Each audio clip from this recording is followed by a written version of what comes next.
핵심부터 설명드리겠습니다. 전원주택의 천국이라 불리는 이곳도 더 이상 버티지 못하고 헐값으로 쏟아지는 중입니다. 해당 물건에는 권리상하자나 복잡한 내용도 포함되어 있지 않아 복잡한 내용을 싫어하시는 분들께 강력하게 추천드릴 수 있습니다. 하지만 전원주택하면 가장 먼저 떠오르는 지역에 위치함에도 불구하고 반값까지 떨어진 이유가 분명히 존재하는데요. 오늘은 이렇게까지 폭락한 이유를 면밀히 살펴보고 해당 물건을 취득하기 전 조심해야 할 주의사항과 직접 방문 가능한 주소까지 빠짐없이 모두 가져가시길 바랍니다. 전국에 숨겨진 저렴한 전원주택과 시골집을 원하신다면 구독과 좋아요, 알림 설정 한 번씩 눌러주시고 영상 속 댓글창에 좋아요라고 적어주세요.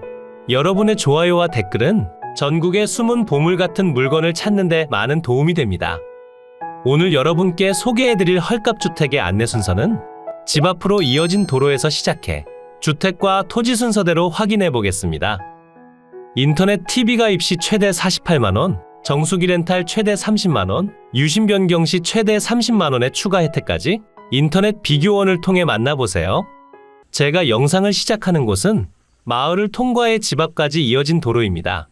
개인 명의의 사유지 도로이긴 하지만 아주 오래전 토지를 개발하고 분양할 당시에 개설된 도로로서 오늘 소개해드릴 주택을 포함한 다른 주택들도 함께 사용하는 공용도로에 모든 주택들이 해당 도로를 통해 건축허가를 받았습니다. 그러니 사유지라 해서 걱정할 필요는 없습니다. 그리고 걸어 들어온 도로에서 한층 더 높은 곳에 오늘 여러분께 소개해드릴 전원주택이 위치합니다.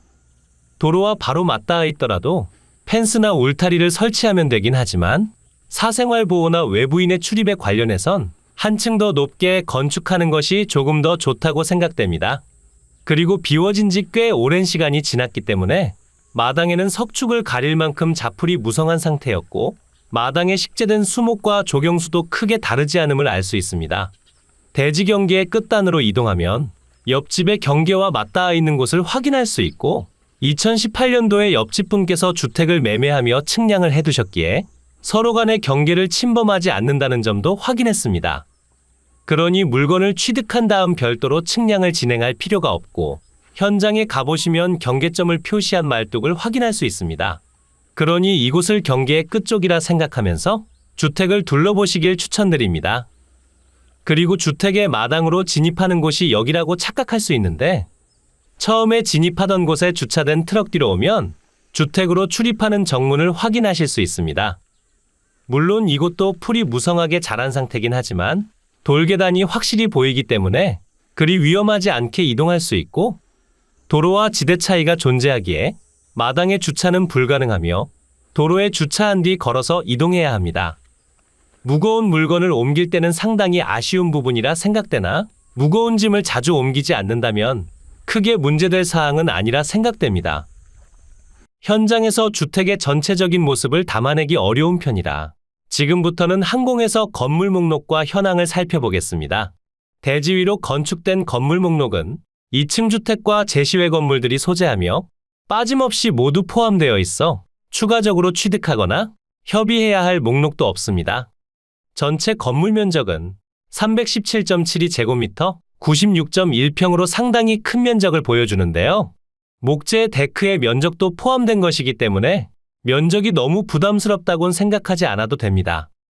전체 96.1평의 건물 면적 중에서 주택의 연면적은 179.92제곱미터, 54.4평이고 층별 면적을 보면 1층은 33평, 2층은 21.3평입니다. 구조는 조적조 및 경량철 골조에 슬라브 지붕과 조립식 판넬 지붕으로 이루어져 있고 1층과 2층 모두 동일한 구조입니다. 하지만 사용 승인날에서 조금씩 차이가 있는데요. 1층은 2001년 11월 27일이지만 2층은 2002년 7월 11일에 증축됐다는 점을 알 수 있었습니다.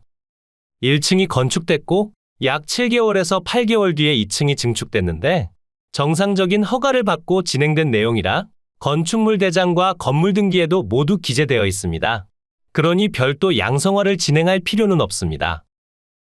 조금 더 가까운 곳에서 주택을 살펴보면 현관문에 잔뜩 붙은 우편물 통지서가 보이고 계단과 마당의 자풀이 무성하다는 점도 알 수 있습니다.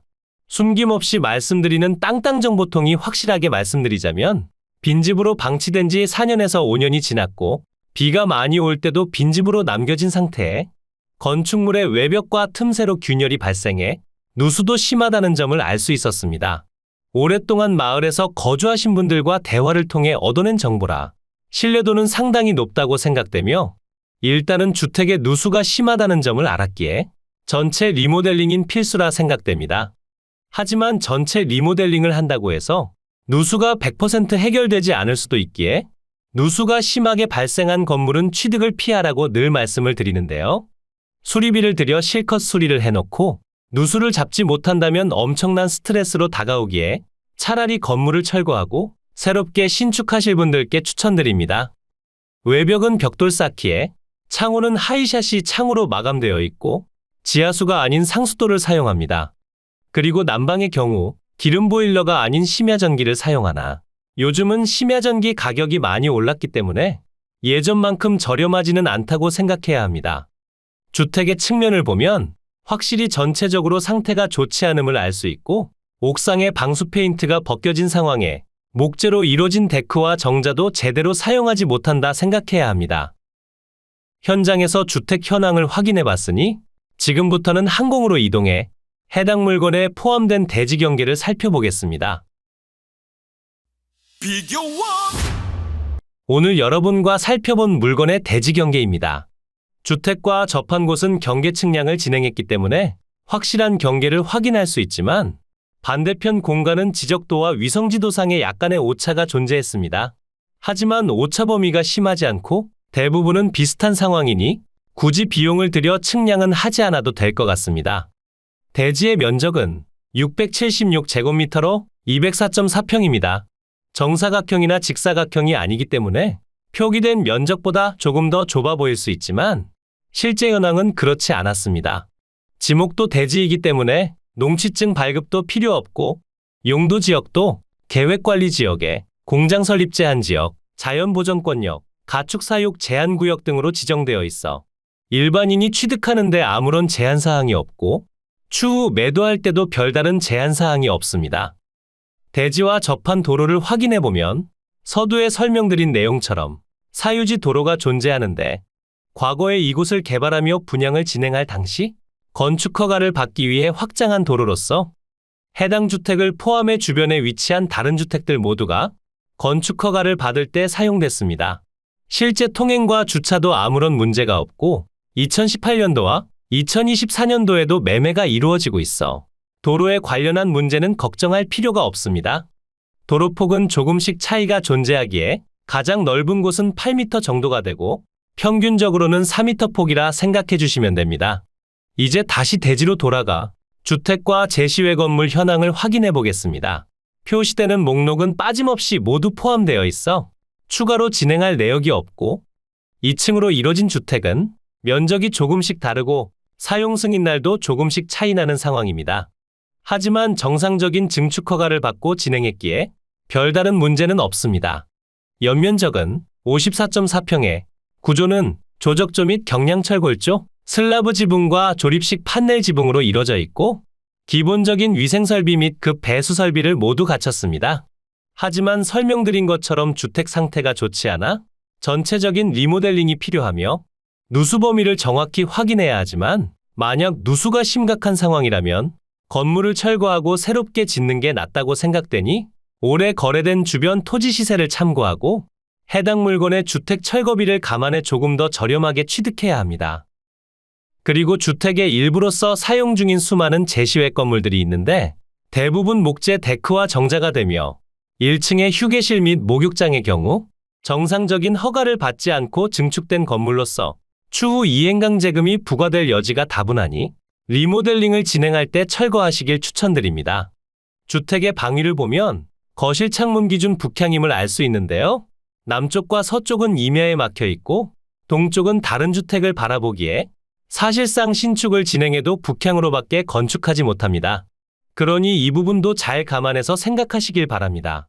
지금까지 설명드린 내용을 종합해 살펴보면 204.4평의 대지와 96.1평의 건물을 가져간다 생각해 주시면 됩니다. 이제 현장에서 내역을 확인했으니 위성지도를 통해 상세한 물건의 입지를 분석하고 머니옥션으로 이동해 부족한 설명을 보충하겠습니다. 이곳이 물건의 위치입니다. 물건지 주변으론 가평, 춘천, 홍천, 양평, 광주, 성남, 서울, 의정부, 포천 등이 위치하고 오늘의 집에서 가평군청까진 자차로 35분 정도면 이동이 가능합니다. 국도와 지방도를 이용하기 편리한 덕분에 주변으로 위치한 다른 지역에서 방문하기에도 좋고 서울특별시청 기준으론 1시간 20분 정도면 이동이 가능합니다. 하지만 주말이나 공휴일에 교통체증이 발생한다면 조금 더 오랜 시간이 소요될 수 있습니다. 그러니 여러분이 거주하고 계신 곳에서 해당 물건까지 소요 시간을 잘 확인해 보시길 바라며 1시간 30분에서 2시간이 넘어간다면 그리 추천드리지 않습니다. 물건지로 확대하면 동측으로 가평군청이 보이고 집 주변을 따라 개설된 국도와 지방도가 보입니다.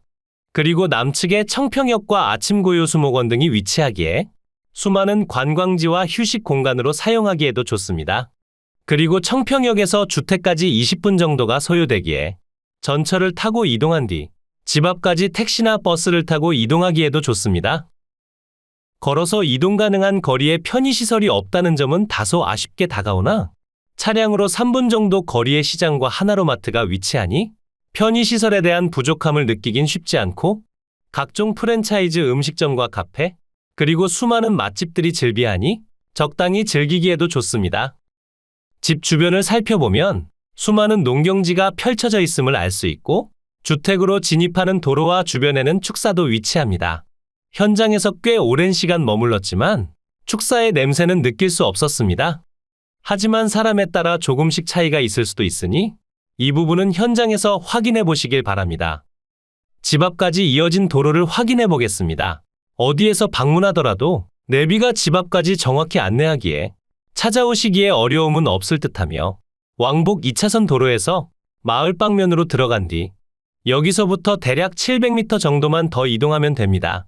6m 폭이 아니기에 교차 통행을 할 때는 조금씩 양보하며 지나가면 됩니다. 안으로 들어올수록 좁아지는 도로가 아닌 대부분 4m 폭을 유지하는 포장도로이니 차량으로 접근하기에도 좋습니다. 이곳이 오늘 소개해드린 주택입니다. 위성지도상의 오차로 인해 경계가 밀린 모습이지만 지적도를 통해 살펴보면 대지 경계 내에 모든 건물이 건축되어 있다는 점을 알 수 있고 실제 현황도 경계와 비슷하기 때문에 분쟁이 발생할 일도 없어 보입니다. 이제 머니옥션을 통해 상세한 현황을 설명드리겠습니다. 사건 번호 2023 타경 2838, 소재지는 경기도 가평군에 위치하며 직접 방문 가능한 주소는 머니옥션에서 사건 번호를 검색하거나 땅땅정보통 멤버십 가입 후 확인할 수 있습니다. 땅땅정보통 멤버십 간편 가입은 설명창을 확인해 주세요. 물건의 종류는 단독주택이고 매각기일은 2024년 9월 11일 수요일 오전 10시에 의정부 지방법원 남양주지원에서 진행됩니다. 최초 평가된 감정가격은 3억 100만 원이었으나 현재는 수의 유차를 거듭하며 1억 4,700만 원으로 반값까지 떨어진 상태입니다. 지금도 저렴하다고 생각할 수 있지만 아주 중대한 하자가 존재하기에 추가적으로 유찰되길 기다려보시길 바랍니다. 매각 물건 현황표를 보면 영상에서 설명드린 모든 내역들이 포함되어 있음을 알 수 있고 한 필지의 대지는 수목 및 조경수와 석축들이 포함하여 평가돼 1억 5천만 원으로 평당 73만 원에 평가됐으나 현재는 수의 유차를 거듭하며 7,300만 원으로 평당 36만 원입니다. 2층 주택과 제시외 건물이 모두 포함된 건물 가치는 1억 5천만 원으로 평당 156만 원에 평가됐으나 현재는 7,300만 원으로 평당 76만 원에 진행 중입니다. 집 위편에 위치한 토지가 올해 5월 달에 평당 52만 원에 거래된 내역이 존재하기에 해당 물건의 토지 가격이 저렴하게 보일 수도 있습니다. 거래된 토지는 아무것도 없는 나지 상태라 추가적인 건축비와 토목공사 비용이 들어가기에 더욱 그렇게 느껴질 수도 있습니다. 하지만 오늘 물건은 전체 리모델링이나 철거가 필요한 건축물이 존재하기에 철거비가 들어가는 상황이고 건물 면적도 작은 편이 아니기에 철거 비용도 생각보다 많이 들어갈 것으로 판단됩니다. 그리고 건물 내부에 누수가 존재하고 방치된 지 약 4년에서 5년 정도가 지났다는 점도 감안해야 하며 누수를 잡기 위해 전체 리모델링을 진행하지만 누수를 잡지 못한다면 이것 또한 상당한 스트레스로 작용합니다. 그리고 해당 물건을 확인하고 대략적인 리모델링 비용을 산정했을 때 평균적으로 1억 정도는 들어간다고 생각해야 합니다. 그러니 차라리 철거하고 새롭게 신축을 진행하는 것이 나을 수도 있습니다. 물론 본인만의 기술이 있어서 저렴하게 리모델링을 할 수 있다면 경쟁이 적을 때 취득하는 것도 좋은 방법이라 생각됩니다. 하지만 그게 아니라면 주변 시세보다 저렴해질 때를 기다렸다 취득하시길 바랍니다. 감정평가 요항표를 보면 경기도 가평군에 위치하며 주위는 전원주택 및 농경지, 임야 등이 혼재하는 지역입니다. 본건까지 차량 진출입이 가능하며 인근에 버스 정류장이 소재하는 등 제반 교통 상황은 보통입니다. 부정형의 토지로서 단독주택 건부지로 이용 중이고 북측으로 5m에서 8m 폭의 포장도로와 접하며 인근은 전반적으로 4m 폭의 포장도로가 개설되어 있습니다. 위생 및 급 배수 설비, 전기 설비, 심야 전기를 이용한 난방 설비를 갖췄고 토지상에 소재하는 석축 및 정원수는 토지에 포함하여 평가됐습니다. 임차인 현황표를 확인해보면 현장에 임하였으나 폐문부재하여 점유자를 만나지 못했고 전입 세대 확인 결과 전입된 세대가 없었으며 외국인 체류 확인서에도 해당 사항이 없습니다. 이웃 주민의 말로는 집이 비워진 지가 수년이 넘었다고 하며 땅땅정보통이 실제로 조사한 내역도 이와 동일했습니다. 건물과 토지 등기부를 확인해보면 2008년 2월 22일에 설정된 근저당권이 말소기준 권리가 되며 아래로의 내용들은 모두 소멸해 여러분께 인수되는 권리가 없는 깔끔한 물건이라는 점을 알 수 있습니다. 경기도 가평에 위치한 물건이지만 저렴해 보이는 가격 때문에 상당한 조회수를 기록하고 있어 준비해봤습니다. 현장을 가보지 않으면 알 수 없는 내역이 존재하기에 현장 방문은 거르지 말고 꼭 다녀오셔야 하고 방문했을 때 주변에 사람이 없다면 어쩔 수 없지만 누군가 계시다면 꼭 대화해보시길 바랍니다. 영상을 시청해주신 모든 분들 진심으로 감사합니다. 인터넷 TV 가입 시 최대 48만원, 정수기 렌탈과 유심 변경 혜택까지 가져간다면 3년마다 최대 108만원의 혜택을 드립니다. 60만 명이 선택하고 983억 이상의 혜택을 지급한 인터넷 통신의 선두주자 인터넷 비교원을 통해 엄청난 혜택을 만나보세요. 365일 오전 8시부터 오후 11시까지 상담 가능하고 무제한 상품권 이벤트도 진행 중이니 3년마다 놓치고 계셨던 엄청난 혜택들을 인터넷 비교원을 통해 만나보세요.